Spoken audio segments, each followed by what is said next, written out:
Welcome to our channel easy and deep वे।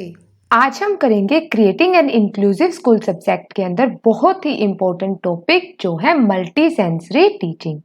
तो देखते हैं कि एग्जाम में इसके क्वेश्चंस कैसे आ सकते हैं और आने का चांसेस 100% है।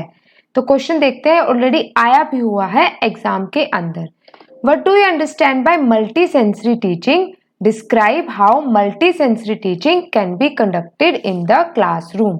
और discuss concept, procedure, technique, advantages of multi sensory teaching. यानी हम मल्टी सेंसरी टीचिंग का मीनिंग, उसकी डेफिनेशन, उसकी टेक्निक्स और एडवांटेजेस को डिटेल में डिस्कस करेंगे। ठीक है, तो शुरू करते हैं meaning of multi sensory teaching. देखिए, जैसे कि इसके नाम से ही पता चलता है, मल्टी सेंसरी, मल्टी यानी कि मैनी, मोर देन वन, और सेंसरी यानी कि अपने सेंसेस की हेल्प से जो भी हम कोई भी चीज किसी को सिखाते हैं तो उसे बोलते हैं मल्टी सेंसरी टीचिंग। जैसे अगर मान लो हम बच्चे को सिखाते हैं तो कोई भी चीज हम उसको वैसे पढ़ा के समझाने से अच्छा हम उसको लाइव एग्जाम्पल दे सकते हैं। जैसे कि उसको बताना हो कि ये एप्पल है तो उसको एप्पल दिखाते हैं और उससे पता चल जाता है बच्चे को कि एप्पल का कलर क्या होता है, क्या उसका साइज होता है, इसको हम टच कर सकते हैं, स्मेल कर सकते हैं, टेस्ट कर सकते हैं, तो उससे उसके दिमाग में एक पिक्चर क्लियर हो जाती है। तो उसे बोलते हैं मल्टी सेंसरी टीचिंग। इसमें मल्टीपल सेंसेस से, जैसे हेयरिंग से, विजन से, टच से हम काफी सारी चीजें सीख सकते हैं। और ये सारे के सारे टॉपिक हमने वैसे किए भी हुए हैं कि ये जो बच्चों में हेयरिंग इम्पेयरमेंट होती है, विजन इम्पेयरमेंट होती है, मल्टीपल डिसेबिलिटी होती है, उनमें ये सारी चीजें ज्यादा हेल्पफुल मानी जाती है। ठीक है, पढ़ते हैं।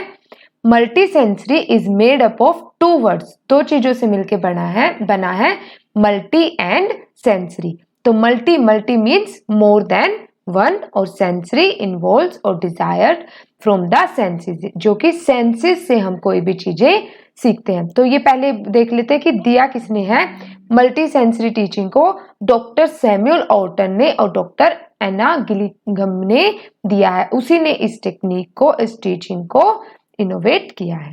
ठीक है, नेक्स्ट देखते हैं। Therefore multi sensory means involves more than one of the bodily sense at a time. यानी कि एक से ज्यादा जब हमारे सेंसेस किसी भी चीज को सीखने में काम करते हैं तो उसमें मल्टी सेंसरी काम करती है। ठीक है, multi sensory teaching is teaching that is done with 5 senses. तो 5 सेंसेस हमें पता है, जैसे मेरे ईयर हो गया, नोज हो गया, और हम जैसे स्मेल करते हैं, टेस्ट करते हैं, सुनते हैं, ये सारी चीजों की मदद से हम किसी भी चीज को लर्न करते हैं। एग्जाम्पल देखते हैं, जैसे अभी मैंने बताया, instead of just telling someone about an apple, कि जब सिर्फ किसी को ये बताना कि एप्पल है, इसके बावजूद, इसके बजाय the teacher let them touch it, smell it, taste it etcetera. तो टीचर क्या करता है, उसको दिखाता है कि देखो ये एप्पल है, तुम इसको टच करके देखो, इसको स्मेल करके देखो, इसको टेस्ट करके देखो, ताकि ये तुम्हें अच्छे से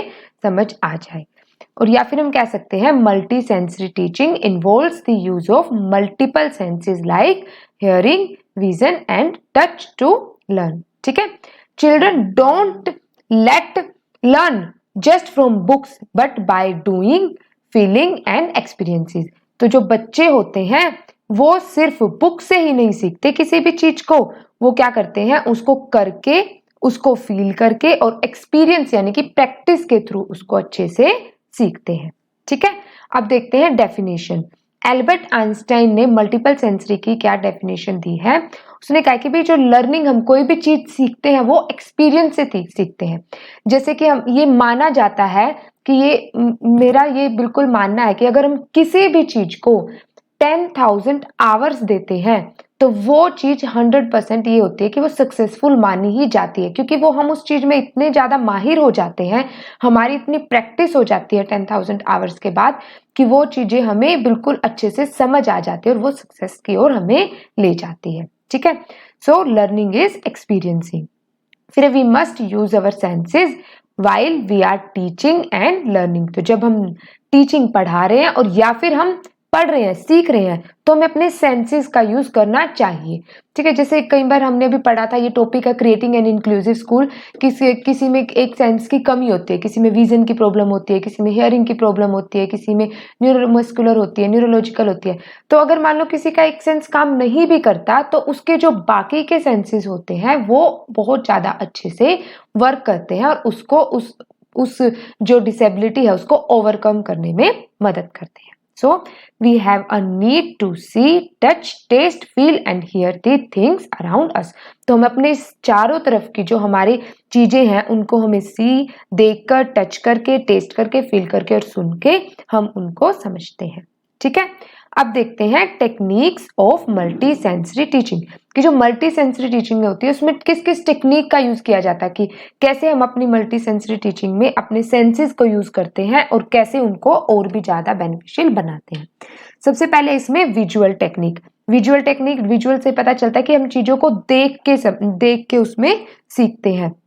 जैसे stimulate visual reasoning and learning. Example है इसमें डायग्राम के थ्रू, मॉडल्स के थ्रू, फोटोज के थ्रू, इन सारी चीजों के थ्रू हम, जैसे छोटा बच्चा होता है जब वो 1-2 साल का होता है तो हम उसको पिक्चर्स दिखाते हैं, उसको दिखाते हैं कि देखो ये एप्पल है, ये कोई भी जैसे एनिमल्स सिखाते हैं, बर्ड्स दिखाते हैं, मैथमेटिक्स में उसको काउंटिंग, तो सारी चीजें सबसे पहले वो देखकर ही सीखता है, तो इसलिए स्टिमुलेट विजुअल रीजनिंग। सेकंड है इसमें ऑडिटरी टेक्निक। ऑडिटरी में क्या आ जाएगा, सुनने से, ऑडियो से रिलेटेड। ठीक है, तो यूज ऑफ म्यूजिक के थ्रू, जैसे बच्चे को स्टार्टिंग में हम पोएम्स दिखाते हैं, फिर सिखाते हैं उसे, वो सीखता है, बोलना सीखता है, वर्ड्स बताते हैं उसको, ये नोज है, ये आईज है, ऐसे उसको सिखाते हैं। सिंगिंग, उसको सॉन्ग के थ्रू बताते हैं, राइम्स के थ्रू, वही मैंने बताया ना, पोएम्स के थ्रू, लिरिक्स के थ्रू, क्लैपिंग से सिखाते हैं, डायलॉग से सिखाते हैं, मतलब बच्चे की कैसे हम उसमें ऑडिटरी टेक्निक्स को डेवलप कर सकते हैं। ठीक है, anything that involves the year, यानी कि जो ईयर्स में जो सुनने से रिलेटेड हो उससे बोलेंगे auditory technique.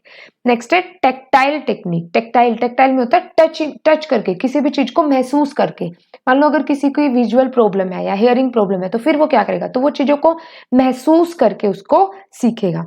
Anything that involves touch, जैसे यूज ऑफ लेटर्स, जैसे मूवी भी आई थी ब्लैक, उसमें क्या होता है, जैसे रानी मुखर्जी होती है उसमें, वो चीजों को ऐसे देख देख के पढ़ती है, देख देख के सीखती है, तो वो चीजों को, लेटर्स को या कॉइन्स को, किसी भी चीज को है, वो कोई सैंड पे आर्ट करता है, कोई फिंगर पेंट्स करता है जिसकी विजन प्रॉब्लम है, पजल्स के थ्रू सॉल्यूशन करता है, तो ये सारे के सारे होते हैं जो टेक्टाइल में आते हैं, जो टच करने से ही सीखे जाते हैं। जैसे मॉडलिंग विद क्ले और प्लास्टिक, जैसे मॉडल्स बनाता है, वो आर्ट्स बनाता है कि भाई हाँ ये देखो, ये किसी भी चीज से रिलेटेड हो सकता है, वो उसको उससे बना के, टच करके, फील करके, महसूस करता है और सीखता है। ठीक है, लास्ट है इसमें काइनेस्थेटिक टेक्निक। काइनेस्थेटिक टेक्निक में क्या होता है कि भाई जो चीज अपनी मोटर स्किल, यानी कि अपनी रीजनिंग एबिलिटी के, अपनी बॉडी मूवमेंट से, अपने जेस्चर से, पोस्चर से, इन चीजों से वो सीखता है। कैसे सीखता है, learn through motion and doing, चीजों को करके, एक्टिविटी, फिजिकल एक्टिविटी के through. Learn sports and physical activities, physical activities से, स्पोर्ट्स से सीखता है।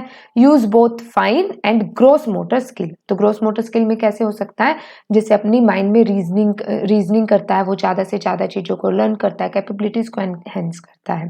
और बॉडी मूवमेंट में क्या आ जाएगा, जेस्चर्स हो गए, पोस्चर्स हो गए, ये सारी चीजें आ जाएगी हमारी बॉडी मूवमेंट्स में। ठीक है, अब नेक्स्ट देखते हैं advantages, characteristics, importance of multi sensory teaching. अब देखो क्वेश्चन एग्जामिनर किसी भी तरीके से दे सकता है, वो पूछ सकता है एडवांटेजेस बताइए, कैरेक्टरिस्टिक्स बताइए, इंपॉर्टेंस, तो सभी का एक ही मतलब, आप सभी में ये सारी की सारी लिख सकते हो। ठीक है, तो क्या क्या होते हैं देखते हैं।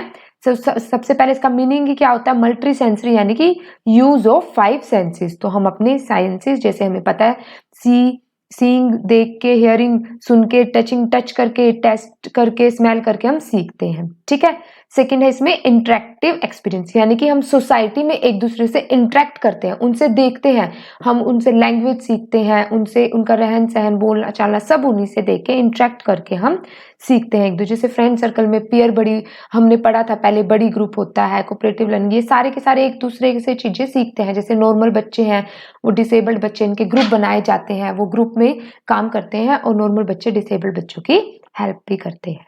ठीक है। थर्ड है इसमें लर्निंग बाय डूइंग, तो अभी किया कि भाई प्रैक्टिस से ज़्यादा सीखते हैं हम। किसी भी चीज़ को जितना ज़्यादा टाइम देंगे, जितनी ज़्यादा उसकी प्रैक्टिस करेंगे, वो हमें उतनी ज़्यादा अच्छे से लर्न होगी। फिर है लर्निंग प्रोसेस।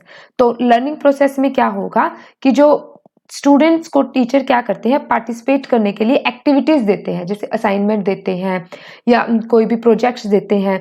उन सारे उसमें एक प्रोसेस फॉलो किया जाता है कि भाई हाँ, कैसे उसको कंप्लीट करना है, कैसे उसको और ज़्यादा इफेक्टिव बनाना है, तो इससे वो सीखते हैं। फिर है लर्निंग स्टाइल्स। तो लर्निंग स्टाइल्स में कुछ भी अलग अलग स्टाइल्स को यूज़ किया जाता है। किसी में टीचिंग, किसी में ऑडियो क्लिप्स के थ्रू, किसी में विजुअल क्लिप्स के थ्रू, किसी में रीजनिंग के थ्रू, पजल्स के थ्रू, मैप्स के थ्रू, मॉडल्स के थ्रू, अलग अलग उनको स्टाइल्स प्रोवाइड किए जाते हैं लर्निंग में। फिर है प्रोवाइड्स मोर वेज। तो अलग अलग वेज कैसे हो सकते हैं कि जैसे उनको जो इंफॉर्मेशन होती है उसको समझने के लिए, उसको लर्न करने के लिए, याद रखने के लिए अलग, जैसे हम कोई भी चीज याद रखते हैं तो हम याद करने के लिए उसको बार बार लिख के देखते हैं ताकि वो हमारे दिमाग में फिट बैठ जाए और जब भी हमें उसकी जरूरत पड़े हम उसको रिट्रीव कर सके। ठीक है। फिर है लर्निंग एलिमेंट्स। लर्निंग एलिमेंट्स में क्या है, जैसे टैक्टाइल यानी कि टच के थ्रू, कैनेस्थेटिक यानी कि मूवमेंट के थ्रू, विजुअल के थ्रू, ऑडिटरी के थ्रू, इनके थ्रू हम, ये एलिमेंट्स होते हैं जिससे हम सीखते हैं। फिर है इवैल्यूएशन। इवैल्यूएशन में हम क्या करते हैं कि जो भी चीजें देखते हैं, तो हमने पढ़ा है असेसमेंट और इवैल्यूएशन, ये भी हम ऑलरेडी डिस्कस कर चुके हैं। इसमें क्या होता है, हम किसी भी चीज को सीखने के बाद हम उसको अपने आप को ही टेस्ट करते हैं। हम उसमें स्कोर, ग्रेड, मार्क्स देते हैं कि भाई हाँ, हमने कितना सीखा या कितना सीखना अभी बाकी है। तो अलग अलग चीजों से हम उसको टेस्ट करते हैं जिसमें इवैल्यूएशन आएगा। फिर है इफेक्टिव फॉर ऑल लर्नर्स। तो ये मल्टी सेंसरी टीचिंग हर एक लर्निंग स्किल, हर एक के लिए बहुत इफेक्टिव है, चाहे वो नॉर्मल स्टूडेंट हो चाहे वो डिसेबल्ड स्टूडेंट हो। और फिर इसमें सोशल इंटरेक्शन, तो ये तो हमने डिस्कस किया ही है कि सोसाइटी में एक दूसरे से इंटरेक्शन के थ्रू सीखते हैं। तो वन बाय वन इनको देखते हैं। Use of 5 senses.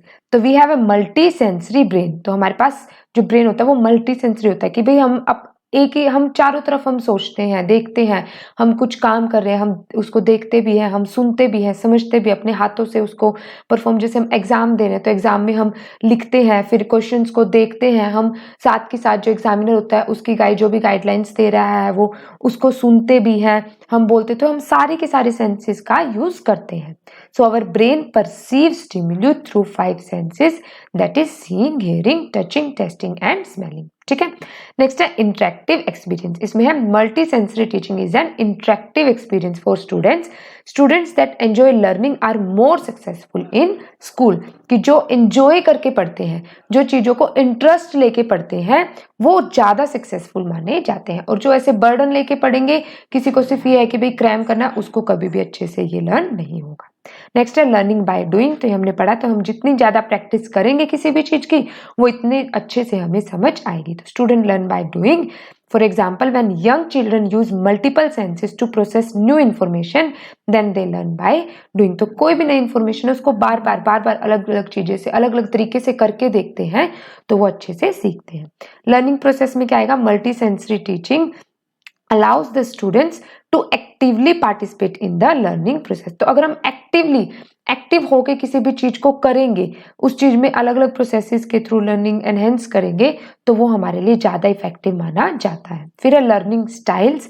तो लर्निंग स्टाइल्स में हमने बताया था, मॉडल्स के थ्रू, डायग्राम्स के थ्रू, चार्ट्स के थ्रू, ग्राफ्स के थ्रू हम अलग अलग तरीके से उस चीज को सीखते हैं। Student and different learning styles. Multisensory teaching is ideal for students of any learning style. तो किसी भी लर्निंग स्टाइल में उसके लिए आइडियल बहुत ज्यादा महत्वपूर्ण मानी जाती है। फिर है provides more ways. More ways कैसे, कि भाई वो अंडरस्टैंड करने में, नई इंफॉर्मेशन को उसको याद भी रखना है, उसको रिकॉल यानी कि रिट्रीव भी करना है माइंड में सेव करके, तो उसके लिए वो अलग अलग तरीके अपनाता है। सबकी अलग अलग एक स्ट्रेंथ होती है। कोई बार लिख के उसको प्रैक्टिस करता है, कोई बार बार रीडिंग से उसको प्रैक्टिस करता है, कोई चीजों को देख के, जैसे अब हम आजकल ऑनलाइन बच्चे बार बार जैसे वीडियो को देख के उसको रिट्रीव करते हैं, तो ये हेल्प करता है उसको। तो multi sensory teaching provides more ways for understanding new information, more ways to remember it and more ways to recall it later। ठीक है। नेक्स्ट है लर्निंग एलिमेंट्स। तो एलिमेंट्स हमने अभी पढ़े थे। Multi sensory teaching integrates visual, auditory, tactile यानी कि टच एंड काइनेस्थेटिक यानी कि मूवमेंट लर्निंग एलिमेंट्स। ठीक है। एट्थ है इसमें इफेक्टिव फॉर ऑल लर्नर्स। तो ऑल लर्नर्स चाहे वो कोई भी लर्नर हो, चाहे वो विजुअल इम्पेयर्ड हो, चाहे वो हियरिंग इम्पेयर्ड हो, चाहे वो नॉर्मल हो, डिसेबल्ड हो, कोई भी हो, उसके मल्टीपल डिसेबल्ड हो, उसके लिए सबके लिए ये इफेक्टिव मानी जाती है मल्टीपल सेंसरी। तो multi sensory teaching is effective for all learner, specially effective for dyslexic students. ये क्या होते हैं कि children having typically difficulty in absorbing new information, that is memorising stem. तो डायलेक्सिक जो बच्चे होते हैं, डायलेक्सिया होता है कि वो चीजों को अरेंज नहीं कर पाते, वो चीजों को जो उनके सिंक्रोनाइजिंग में गड़बड़ करते हैं, बी को ए बोलते हैं, ए को बी बोलते हैं, ये चीजें प्रॉब्लम होती है, वो न्यू नॉलेज को, न्यू इन्फॉर्मेशन को इतनी जल्दी ग्रास्प नहीं कर पाते, ठीक है, और उसको लर्न करने में भी, मेमोराइज करने में भी दिक्कत होती है, तो वो स्टेप बाय स्टेप चीजों को सीखते हैं। नाइन्थ है इसमें इवेल्युएशन। तो इवेल्युएशन यानी कि कोई भी चीज सीखने के बाद हम उसको टेस्ट करते हैं कि हमें वो कितनी आई। Teachers can evaluate students with different strengths to play different roles in multisensory learning. For example, a student who have difficulty with spelling can draw pictures. तो जिसको लिखने में प्रॉब्लम होती है तो वो क्या करता है, वो पिक्चर्स के थ्रू उस चीज को समझा सकता है और टीचर उसको टेस्ट कर सकता है। टेंथ लास्ट है इसमें सोशल इंटरेक्शन। तो वो सोसाइटी में अगर जितना ज्यादा बच्चा इंटरेक्ट करेगा उतना ही वो दूसरों को देख के सीखता है, ठीक है। तो the student in an inclusive classroom complete activities together which enable important social interaction between special education students and general normal education student। यानी कि नॉर्मल बच्चे और डिसेबल्ड बच्चे हैं जो वो एक दूसरे के साथ ग्रुप बनाते हैं और एक दूसरे के साथ से सीखते हैं, तभी तो बोला जाता है कि भी सोशल इंटरेक्शन बहुत ज्यादा जरूरी है, ठीक है। तो कंक्लूड क्या हम कर सकते हैं इसमें कि जो मल्टी सेंसरी टीचिंग होती है वो क्या है, use of visual auditory, tactile यानी कि फीलिंग से, टच करके, काइनेस्थेटिक यानी कि अवेयरनेस ऑफ मोशन से, चीजों की मोशनलिटी से सीखते हैं, to enhance memory and learning of written language. तो अपनी मेमोरी को एनहेंस बढ़ाने के लिए हम चीजों को लिख लिख के सीखते हैं। और टीचर क्या करता है इसमें, teacher uses this senses to fully engage different parts of the student's brain while learning fluency in spelling, reading and writing। तो टीचर क्या होता है, उनकी फ्लुएंसी, उनकी अच्छी पकड़ देखने के लिए स्पेलिंग में, रीडिंग में, राइटिंग में उनको अलग अलग तरीके से उनके ब्रेन को शार्प करता है और उनको अच्छे से अपॉर्चुनिटीज को वो यूटिलाइज करता है, ठीक है। तो ये टॉपिक बहुत ही ज्यादा इंपॉर्टेंट है। आई होप आपको समझ आया होगा। अगर आपको समझ आया तो प्लीज इसे अपने फ्रेंड्स के साथ भी शेयर कीजिए, बिकॉज शेयरिंग इज केयरिंग। और नेक्स्ट टॉपिक और वीडियोस की नोटिफिकेशन के लिए हमारे चैनल को सब्सक्राइब भी जरूर कीजिए और हमें फीडबैक और कमेंट्स देते रहिए ताकि हम हर चीज में इम्प्रूवमेंट ला सकें और हम भी नई नई चीजें सीख सकें। Thank you.